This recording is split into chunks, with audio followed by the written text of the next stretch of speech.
이번 분석을 시작하기 앞서 투자 판단의 최종 책임은 투자자 본인에게 있다는 점을 명확히 말씀드립니다. 저희는 단순 참고용 정보나 분석을 제공할 뿐 특정 종목이나 섹터에 대해 매수나 매도를 절대 추천하는 것이 아닙니다. 네, 안녕하세요. 오늘 2025년 11월 6일 시장에서 정말 뜨거웠던 기업이죠. 코이런트 코프. 뉴욕증권거래소에서는 COHR이라는 티커로 거래되는데요. 네, 맞습니다. COHR. 어제 하루 만에요. 주가가 무려 18% 넘게 급등했어요. 그래서 159.30달러로 마감했는데 와, 이거 단순히 분기 실적이 좋았다? 이걸로는 다 설명이 안 되는 움직임 같아요. 뭔가 더 큰 배경이 있는 것 같지 않으세요? 그렇죠. 분명히 뭔가 있습니다. 그냥 실적 발표 하나만으로 이렇게까지 시장이 열광하는 건 드문 경우죠. 특히 요즘 같은 시장에서는요. 맞아요. 그래서 오늘은 이 코이런트라는 회사 COHR의 주가 급등 배경은 뭔지, 그리고 이게 지금 우리가 계속 이야기하는 AI 시대에 도대체 어떤 의미를 가지는 건지 한번 좀 깊게 파헤쳐 보려고 합니다. 당신께서도 이 복잡한 기술 트렌드 속에서 코이런트가 왜 중요한지 그 핵심을 좀 같이 찾아가실 수 있도록 저희가 도와드리겠습니다. 네, 좋습니다. 오늘 코헤런트에 대해서 정말 다각도로 한번 살펴보죠. 일단 최근 재무 성과, 이건 기본이고요. 그리고 지금 가장 큰 화두인 AI, 또 데이터 센터 수요 증가가 코헤런트 성장에 어떤 영향을 미치고 있는지, 이게 아마 핵심이 될 것 같고요. 네, 그 부분이 제일 궁금하긴 해요. 그리고 더 나아가서 이 회사가 가진 기술적인 강점, 또 반대로 내부적인 약점은 없는지, 그리고 또 어떤 기회가 있고 또 어떤 위험 요인이 있는지, 흔히 수엇 분석, 피에스틀 분석이라고 하는 틀을 사용하긴 할 텐데요. 너무 딱딱하게 분석만 하기보다는 이걸 통해서 현재 상황과 또 미래 전망을 좀 입체적으로 이해하는 데 초점을 맞추면 좋겠습니다. 왜 지금 시장이 이 코이런트, COHR에 이렇게 열광하는지 그 본질을 한번 같이 파헤쳐 보시죠. 좋습니다. 그럼 바로 본론으로 들어가 볼까요? 역시 가장 직접적인 계기는 실적 발표였어요. 2026 회계연도 1분기 실적. 네, 그렇죠. 숫자가 말을 해주죠. 매출이 15억 8천만 달러가 나왔는데 이게 시장 예상치를 그냥 넘은 정도가 아니라 꽤 큰 폭으로 뛰어넘었고요.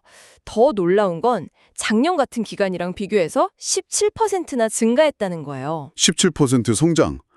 대단하네요. 네, 이 정도면 정말 어닝 서프라이즈라는 말이 딱 어울리는 수준이죠. 그렇죠. 그리고 단순히 외형 성장, 그러니까 매출만 늘어난 게 아니라는 점이 더 중요합니다. 수익성을 봐야 하는데요. 주당 순이익, EPS라고 하죠.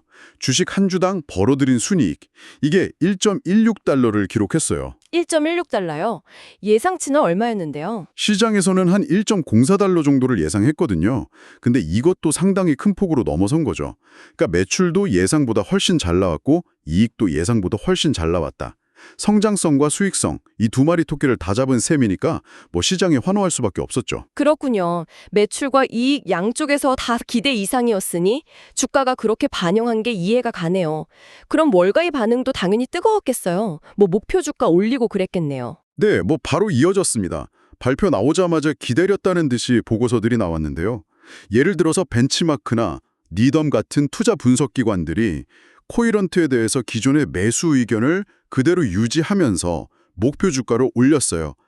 벤치마크는 170달러, 니덤은 무려 190달러까지 제시했습니다. 와, 190달러면 지금 주가보다도 훨씬 높은 수준인데요. 그만큼 앞으로 더 오를 거라고 보는 거네요? 그렇죠. 시장의 기대치가 이번 실적 발표를 계기로 한 단계 더 높아졌다. 이렇게 해석할 수 있는 거죠. 특히 그 니덤의 분석이 좀 흥미롭다는 이야기가 있던데 어떤 점을 좀 특별히 봐야 할까요? 그냥 실적 좋았다 이런 얘기 말고 다른 게 있었나요? 네, 니덤 분석이 좀 더 깊이가 있었어요. 단순히 이번 분기 실적이 좋았다. 여기서 그친 게 아니고요. 코이런트가 지금 왜 이렇게 잘 나가는지에 대한 구조적인 이유를 제시했습니다. 그 핵심이 바로 AI와 클라우드 컴퓨팅 분야의 대규모 설비 투자 증가, 이른바 캐펙스 증가의 직접적인 수혜를 받고 있다는 점을 아주 명확하게 짚었어요. AI와 클라우드 투자, 역시 그쪽이군요. 네, 근데 여기서 한 발 더 나아간 분석이 흥미로운데요. 데이터 통신용 광 트랜시버 시장, 여기가 경쟁이 정말 치열하거든요. 특히 가격 경쟁력을 앞세운 중국 경쟁사들이 무섭게 치고 올라오고 있는데 니덤은 코이런트가 이 중국 업체들로부터 시장 점유율을 다시 빼앗아올 가능성이 크다고 본 거예요. 아, 그건 좀 의외인데요? 보통 가격 경쟁력에서는 중국 업체들을 당해내기 어렵다고들 하잖아요. 맞아요.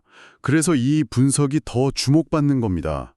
단순히 시장 전체가 커지니까 코이런트도 수혜를 본다, 이게 아니라 경쟁 구도 자체에서 코이런트가 우위를 점할 수 있다, 이런 분석이니까요. 이건 단순히 이번 분기 실적이 좋다는 걸 넘어서는 거죠. 코이런트가 이 AI라는 거대한 파도 속에서 그냥 떠밀려가는 게 아니라 파도를 타고 경쟁자들을 앞서 나갈 수 있다는 상당히 강력한 메시지를 던진 겁니다. 이야, 그건 정말 중요한 포인트네요. 구조적인 변화 속에서 경쟁 우위까지 확보할 수 있다라. 그럼 그 중심에 있는 AI, 이 AI 관련 사업이 이번 실적에서 구체적으로 얼마나 큰 영향을 미쳤는지 좀 더 자세히 들여다볼 필요가 있겠어요. 네, 그 숫자가 아주 명확하게 보여줍니다. 코이런트 사업 부문을 나눠서 보면 여러 개가 있는데 그중에서 데이터 센터 및 통신 부문이 있거든요. 이 부문 매출이 작년 같은 기간보다 무려 26%나 급증했습니다. 26%요? 와, 다른 부문이랑 비교하면 압도적인데요. 그렇죠.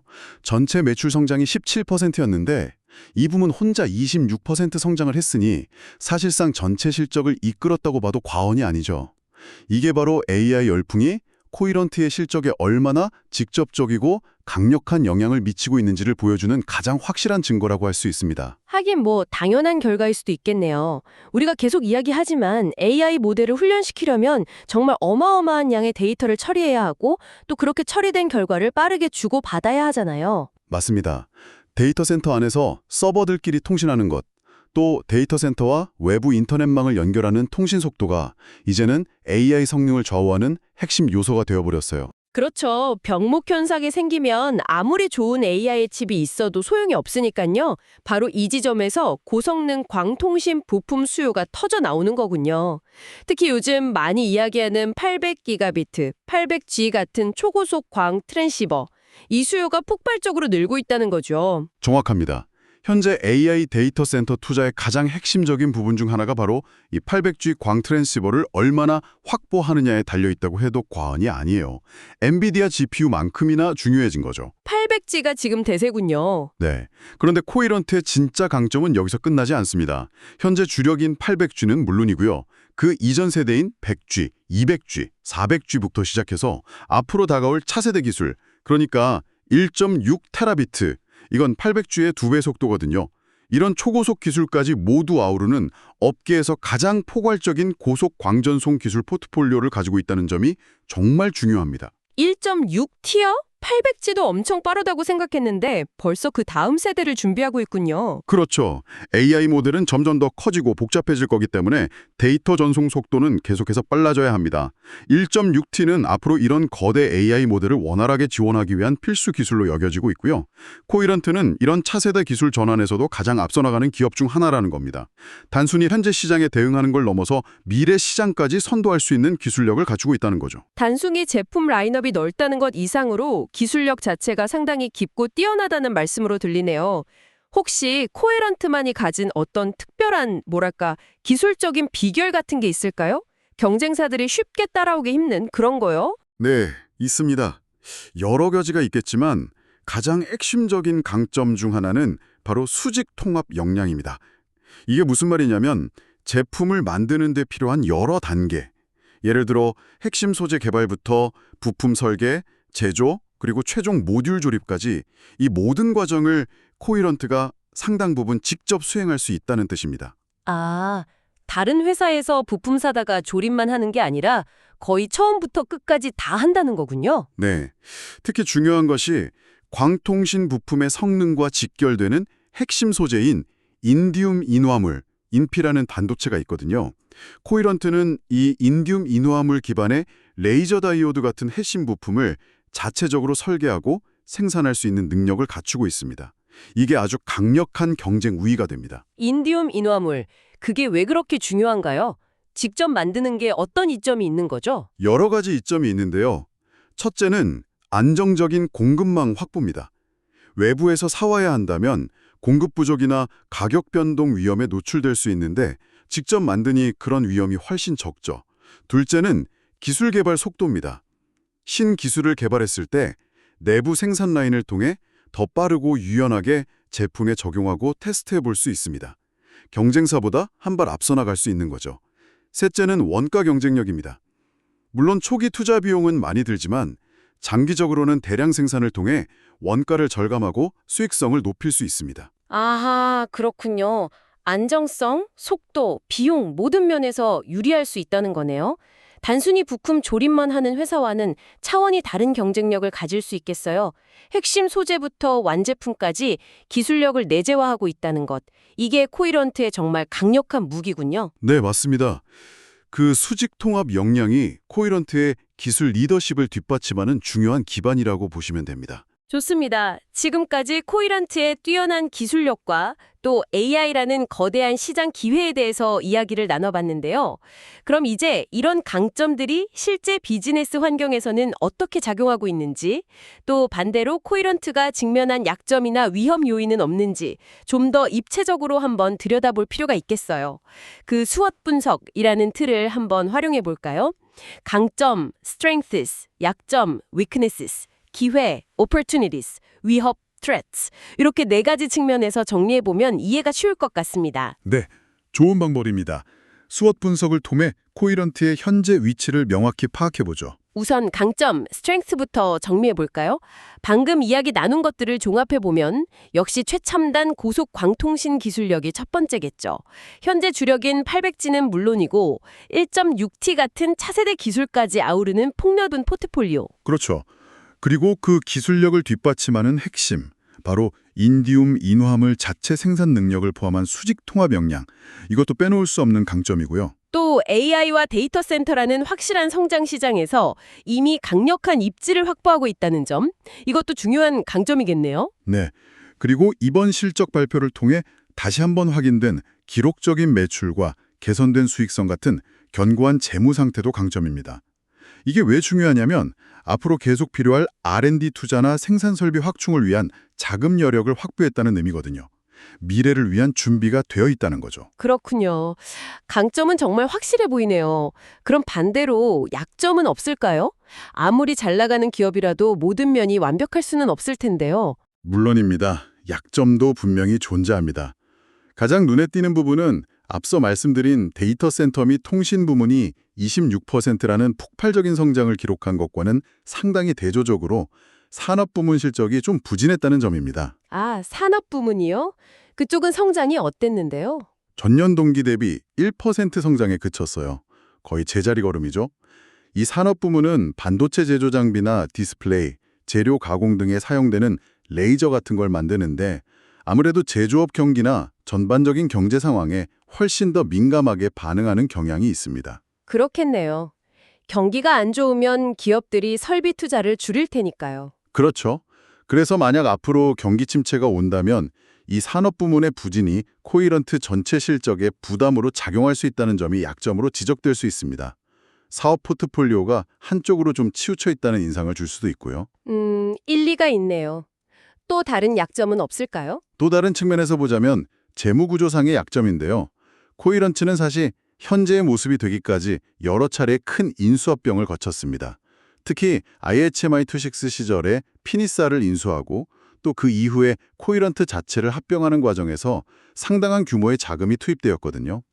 그 결과로 부채 수준이 경쟁사들에 비해 다소 높다는 점이 약점으로 꼽힙니다. 아, M&A 과정에서 빚이 좀 늘어났군요. 네. 물론 최근 실적 개선으로 현금 흐름이 좋아지고 있어서 부채 상환 능력에는 큰 문제가 없다고 평가받고 있지만 그래도 여전히 이자 비용 부담이라든지 재무 구조를 좀 더 건전하게 관리해야 하는 과제는 남아있다고 볼 수 있습니다. 알겠습니다. 강점과 약점을 살펴봤으니 이제 기회 요인, opportunities 요인을 볼 차례네요. 이건 뭐 명확해 보이는데요. 역시 AI와 데이터 센터 시장의 지속적인 성장, 이게 가장 큰 기회겠죠. 네, 그게 가장 확실하고 강력한 기회 요인입니다. 시장 전망치를 보면 앞으로 몇 년 동안 AI 관련 인프라 투자는 계속해서 폭발적으로 증가할 것으로 예상됩니다.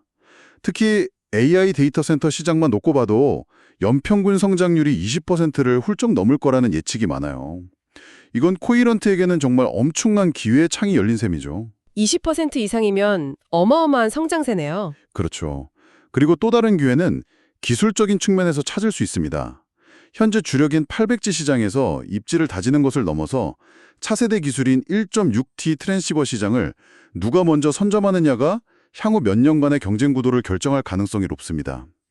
코이런트가 여기서 앞서 나간다면 시장 지배력을 더욱 강화할 수 있겠죠. 1.6T 선점 중요하겠네요. 네. 그리고 더 장기적으로는 CPO, 커 패키지 옵틱스 같은 새로운 기술 패러다임의 등장도 기회가 될 수 있습니다.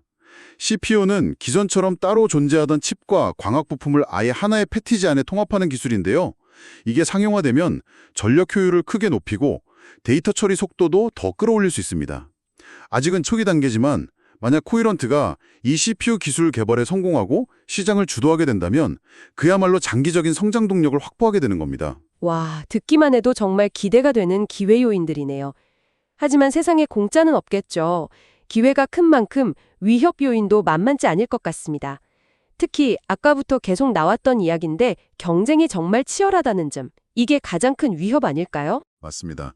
그게 가장 현실적이고 직접적인 위협이죠. 광통신 부품 시장은 기술 변화 속도가 워낙 빠르고 뛰어난 기술력을 가진 기업들이 정말 많습니다.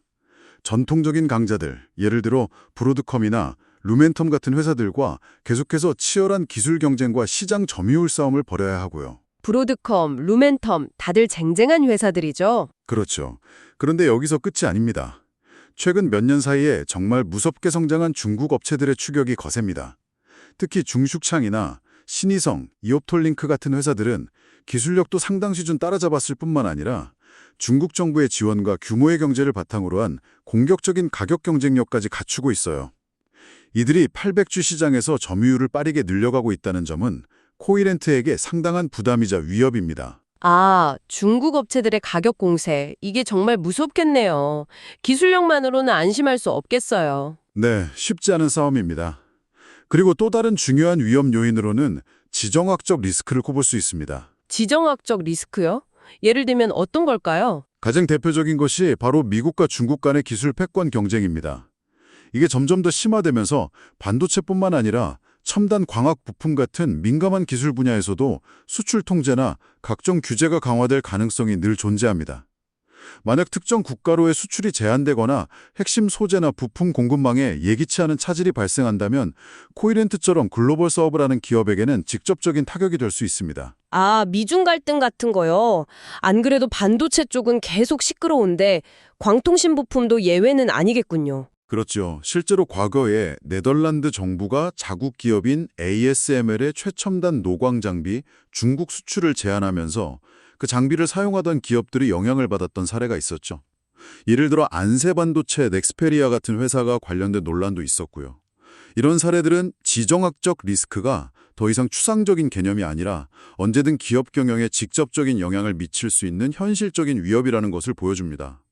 코이런트도 이런 리스크 관리에 신경을 많이 써야 할 겁니다. 그렇군요. 정말 복잡한 환경이네요. 단순히 기업 내부의 강점과 약점만 볼 게 아니라 이렇게 외부적인 기회와 위험 요인까지 함께 고려해야 전체적인 그림이 그려지는 것 같습니다. 네, 맞습니다.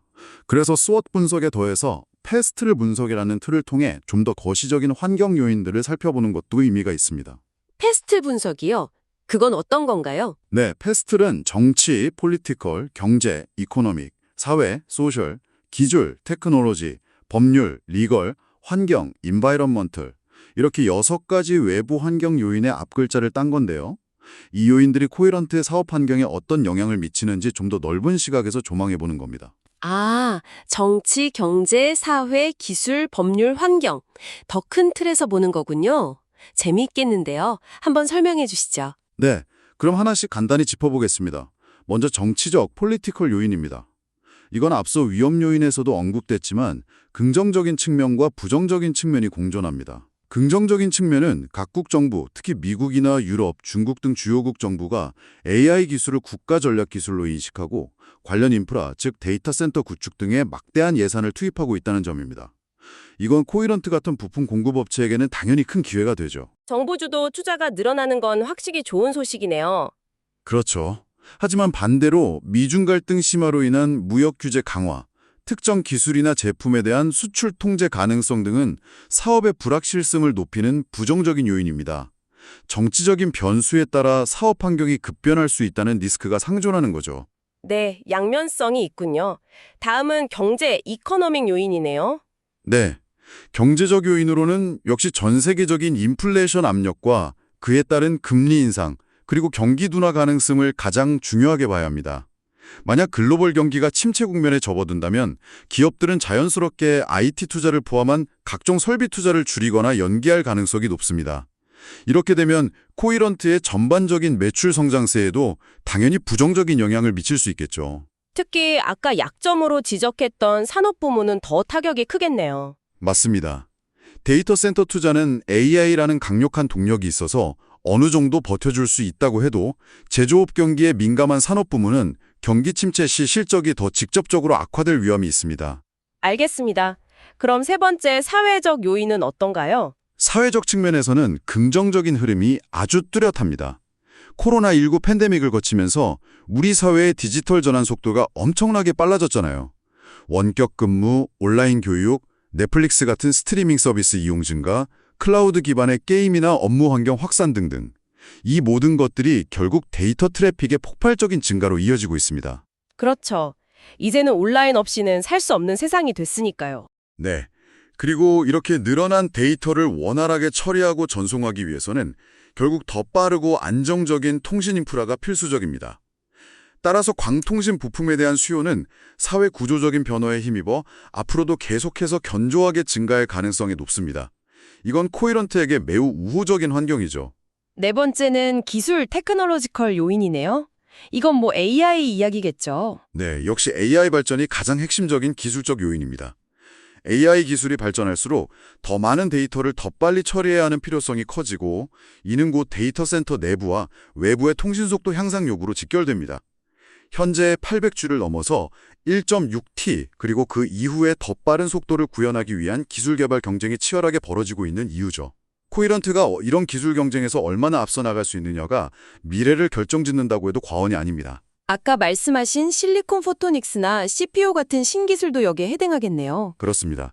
단순히 기존 기술을 개선하는 것뿐만 아니라 실리콘 포토닉스처럼 반도체 공정을 활용해 광학 부품을 만드는 방식이나 아예 칩과 광 부품을 하나로 합치는 CPU 같은 혁신적인 기술들이 장기적으로 시장의 판도를 완전히 바꿀 수도 있습니다.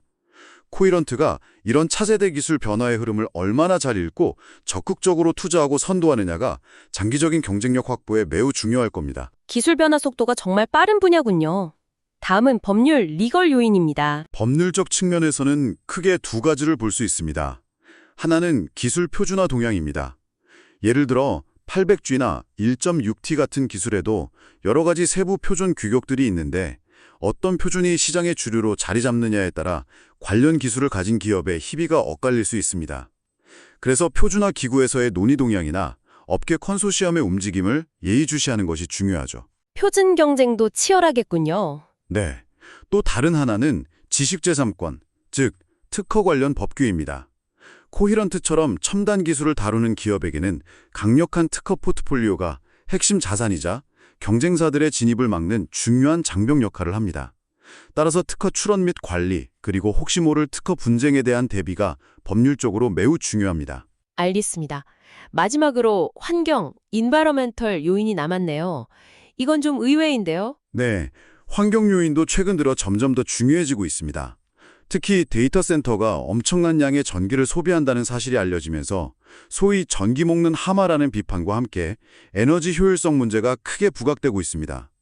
ESG 경영이 강조되면서 기업들도 이제 데이터 센터의 탄소 배출량이나 전력 소비량을 줄여야 한다는 압박을 받고 있고요.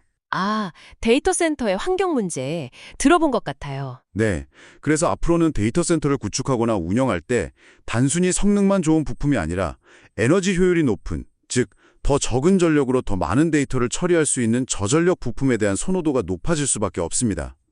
이는 코이런트 같은 광통신 부품 업체들에게도 중요한 기술 개발 방향성을 제시하는 요인이 됩니다. 저전력 고효율 기술을 가진 기업이 앞으로도 경쟁력을 갖게 될 거라는 거죠. 와, 정말 정치, 경제, 사회, 기술, 법률, 환경까지 이렇게 다양한 외부 요인들이 복잡하게 얽히고 설켜서 코이런트의 사업 환경을 만들고 있다는 게 실감이 나네요. 단순히 실적 숫자만 봐서는 알 수 없는 깊이 있는 분석인 것 같습니다. 그렇죠. 이런 거시적인 맥락 속에서 코이런트의 강점과 약점, 기회와 위협을 이해해야 좀 더 균형 잡힌 시각을 가질 수 있습니다. 다시 경쟁 이야기로 좀 돌아가 보면요. 아까 말씀하신 것처럼 브로드컴, 루멘텀 같은 전통의 강자들도 버티고 있고 또 중지시창, 이놀라이트, 신희성, 이옵톨링크 같은 중국 업체들의 추격도 정말 매섭다고 하셨잖아요. 정말 사방이 경쟁자인 상황인데 이 치열한 싸움에서 코이런트가 살아남고 또 시장을 이끌어가려면 뭔가 확실한 차별화 포인트가 있어야 할 것 같아요. 네. 그야말로 레드오션 속에서 자신만의 색깔을 분명히 해야 살아남을 수 있는 시장이죠. 특히 중국 업체들의 약진은 정말 주목해야 합니다. 이들은 앞서 말씀드린 대로 공격적인 가격 정책과 더불어 고객사들의 요구에 맞춰 제품을 빠르게 개발하고 공급하는 능력까지 갖추면서 800주 시장에서 이미 상당한 점유율을 확보했어요. 가격도 싸고 물건도 빨리 내놓는다니 정말 위협적이네요. 그렇죠. 그래서 코이런트 입장에서는 단순히 우리 기술이 더 뛰어나다고만 외칠 것이 아니라 이들 중국 업체들과의 가격 경쟁에서도 어느 정도 대응할 수 있어야 하고 동시에 기술적인 격차는 계속 유지하거나 더 벌려야 하는 아주 어려운 숙제를 안고 있는 셈입니다. 그렇다면 이 어려운 상황 속에서 코이런트가 내세울 수 있는 정말 코이런트만의 무기라고 할 만한 차별화 전략은 무엇일까요? 단순히 기술 포트폴리오가 넓다는 것만으로는 좀 부족할 것 같은데요. 네. 코이런트의 핵심 차별화 전략은 앞서 우리가 계속 이야기했던 강점들을 효과적으로 조합하고 활용하는 데서 나온다고 생각합니다. 크게 3가지 정도로 요약해 볼 수 있을 것 같아요. 3가지요? 궁금한데요. 첫째는 역시 수직 통합의 힘입니다.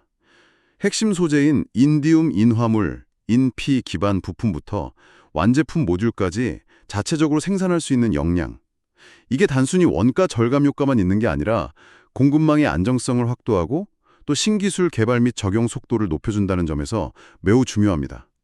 경쟁사들이 외부 부품 수급 문제로 어려움을 겪을 때 코이런트는 상대적으로 안정적인 생산과 공급을 유지할 수 있는 거죠. 네, 수직 통합의 중요성 확실히 이해했습니다. 둘째는 기술 플랫폼의 다양성입니다. 코이런트는 특정 기술 방식에만 얽매이지 않습니다. EML, 일렉트로 앱소프션 모듈레이트 레이저, VCSEL, Vertical Cavity Surface Emitting Laser, 그리고 실리콘 포토닉스 등 현재 광통신 시장에서 사용되는 거의 모든 주요 기술 플랫폼을 다룰 수 있는 역량을 가지고 있습니다. 이게 왜 중요하냐면 고객사마다 요구하는 성능이나 가격대, 적용 환경이 다 다르거든요. 코이런트는 이렇게 다양한 기술 옵션을 가지고 있기 때문에 고객의 특정 요구사항에 훨씬 더 유연하고 맞춤화된 솔루션을 제공할 수 있습니다. 아, 그러니까 고객 입장에서는 선택의 폭이 넓어지는 거네요. 코이런트랑 일하면 웬만한 건 다 해결할 수 있다. 이런 느낌이겠군요. 그렇죠. 원스톱 쇼핑이 가능하다는 장점이 있는 거죠. 마지막 셋째는 그리고 어쩌면 가장 중요한 것은 시장 집중 전략입니다. 코이런트는 현재 가장 확실한 성장 동력이자 높은 기술력을 요구하는 시장, 바로 AI 데이터 센터 시장에 회사의 역량을 집중하고 있습니다. 물론 산업 부문도 있지만 회사의 성장 전략의 핵심은 명확히 AI와 데이터 센터에 맞춰져 있어요. AI 데이터 센터 시장 집중? 네, 이 시장은 단순히 가격만 싸다고 통하는 시장이 아닙니다. 초고속 성능은 기본이고 수많은 부품이 24시간 내내 안정적으로 작동해야 하는 극도의 신뢰성, 그리고 문제가 생겼을 때 즉각적으로 대응해 줄 수 있는 기술 지원 능력 등이 매우 중요하게 작용합니다. 바로 이런 부분에서 코이런트가 가진 깊이 있는 기술력과 오랜 업력, 그리고 폭넓은 포트폴리오가 빛을 발할 수 있는 거죠. 가격 경쟁이 치열한 범용 시장보다는 고부가가치 시장에 집중함으로써 자신들의 강점을 극대화하려는 전략이라고 볼 수 있습니다. 그렇군요.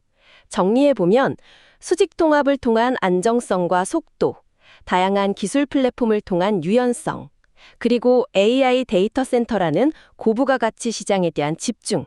이 3가지가 코이런트가 치열한 경쟁 속에서 차별화를 깨하고 시장을 이끌어가려는 핵심 전략이라는 말씀이시네요. 네, 저는 그렇게 보고 있습니다.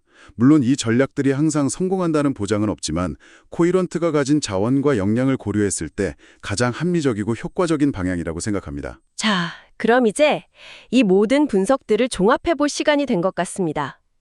코이런트의 기술력, 시장 기회, 강점과 약점, 외부 환경 요인, 그리고 차별화 전략까지. 정말 많은 이야기를 나눴는데요. 이걸 다 종합해 볼 때 코이런트의 미래는 어떻게 전망해 볼 수 있을까요? 지금 시장의 기대처럼 AI 혁명이라는 거대한 파도를 타고 계속 순항할 수 있을 거라고 보시나요? 결론부터 말씀드리면 전반적인 전망은 확실히 밝다고 할 수 있습니다. 여러 가지 이유가 있지만 가장 근본적인 이유는 코이런트가 몸담고 있는 시장 자체가 구조적으로 성장하는 시장이라는 점입니다. 특히 AI 데이터 센터 투자는 이제 막 시작 단계라고 볼 수 있거든요. 이건 단순히 1, 2년짜리 단기적인 유행이 아니라 앞으로 최소 몇 년간은 지속될 거대한 구조적인 변화의 흐름입니다. 구조적인 성장 동력이다. 네, AI 모델은 계속 발전할 거고 처리해야 할 데이터 양은 기하급수적으로 늘어날 겁니다. 그러면 당연히 더 빠른 속도와 더 높은 대역포, 그리고 더 높은 에너지 효율을 갖춘 통신 인프라에 대한 요구는 계속해서 커질 수밖에 없어요. 코이런트는 바로 이러한 시장의 요구 변화에 가장 잘 부합하는 핵심 기술과 제품 포트폴리오를 가지고 있는 기업 중 하나이면 틀림없습니다. 그야말로 시대의 흐름을 제대로 타고 있는 거죠. 네, 시대의 흐름을 탔다는 점은 분명해 보입니다. 하지만 앞서 우리가 짚어봤던 여러 리스크 요인들도 여전히 존재하잖아요. 마냥 장밋빛 미래만 그릴 순 없을 것 같은데요. 물론입니다. 어떤 기업이든 미래에 대한 전망에는 항상 기회와 도전 과제가 공존하죠. 코이런트도 예외는 아닙니다. 가장 큰 도전 과제는 역시 지속적인 기술 우위 유지입니다. 기술 우위 유지. 네, 광통신 기술은 정말 눈 깜짝할 사이에 발전합니다. 지금 800G가 대세지만 금방 1.6T 시대가 올 거고 또 그 다음 기술이 나올 겁니다. 경쟁사들 역시 막대한 R&D 비용을 쏟아부으며 기술 개발에 매진하고 있고요. 코이런트가 지금의 기술 리더십을 계속 유지하려면 정말 끊임없이 혁신하고 막대한 규모의 R&D 투자를 지속해야 합니다. 이건 상당한 비용 부담을 동반하는 일이죠. 그렇죠. R&D 투자는 정말 밑빠진 독에 물 붓기 같을 수도 있겠네요. 그리고 또 하나는 역시 경쟁 심화입니다. 특히 가격 경쟁력을 앞세운 중국 업체들의 공세는 앞으로 더 거세질 수 있습니다. 코이런트가 고부가 가치 시장에 집중한다고 해도 결국 전체 시장의 가격 압력에서 완전히 자유로울 수는 없거든요. 기술력과 가격 경쟁력 사이에서 어떻게 균형을 잡고 수익성을 지켜나갈 것인가 하는 점이 중요한 과제가 될 겁니다. 네, 경쟁 압박도 무시할 수 없겠고요. 마지막으로 아까 말씀드린 거시 경제의 불확실성이나 지정학적 리스크 같은 외부 변수들. 이것들은 코이런트가 직접 통제하기 어려운 요인들이지만 사업에 미치는 영향은 매우 클 수 있습니다.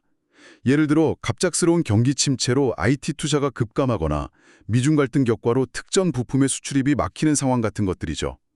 이런 예기치 못한 외부 충격에 대비한 효과적인 리스크 관리 능력, 그리고 공급망의 유연성과 다변화 전력을 얼마나 잘 갖추고 있느냐가 기업의 장기적인 생존과 성장에 매우 중요해질 겁니다.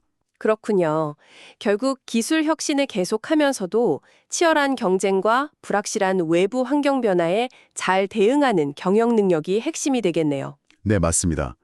단순히 기술만 좋다고 성공하는 시대는 지났습니다. 기술력, 시장 전략, 그리고 위기 관리 능력, 이 세 박자가 잘 맞아떨어져야 진정한 승자가 될 수 있을 겁니다. 오늘 정말 코이런트라는 회사에 대해서 깊이 있게 알아볼 수 있는 시간이었습니다. 이야기를 쭉 나눠보니 최근 코이런트의 주가 급등은 단순히 한 분기 실적이 좋아서 나타난 현상이라기보다는 우리가 살고 있는 이 시대가 AI 시대로 본격적으로 접어들면서 그 기반 기술인 광통신 기술의 중요성이 얼마나 커지고 있는지를 상징적으로 보여주는 하나의 중요한 신호탄이 아니었나 하는 생각이 듭니다. 네, 저도 그렇게 생각합니다. 중요한 변곡점을 보여주는 사건이죠. 정말 강력한 성장 엔진을 장착하고 앞으로 다가올 데이터 중심의 시대를 이끌어갈 핵심적인 플레이어 중 하나로 계속 주목하면서 지켜볼 필요가 있겠습니다. 정확한 요약이십니다. 오늘 저희가 코이런트에 대해 심층적으로 분석해봤는데요. 마지막으로 당신에게 한 가지 질문 또는 생각할 거리를 던져드리면서 마무리할까 합니다. 오, 어떤 질문인가요? 오늘 저희는 코이런트처럼 AI 혁명의 직접적인 수혜를 받는, 어떻게 보면 스포트라이트를 받는 기업에 대해 이야기했습니다. 그런데 말이죠. 이 거대한 AI 혁명을 가능하게 하는 것은 비단 이런 직접적인 수혜 기업들만이 아닐 겁니다.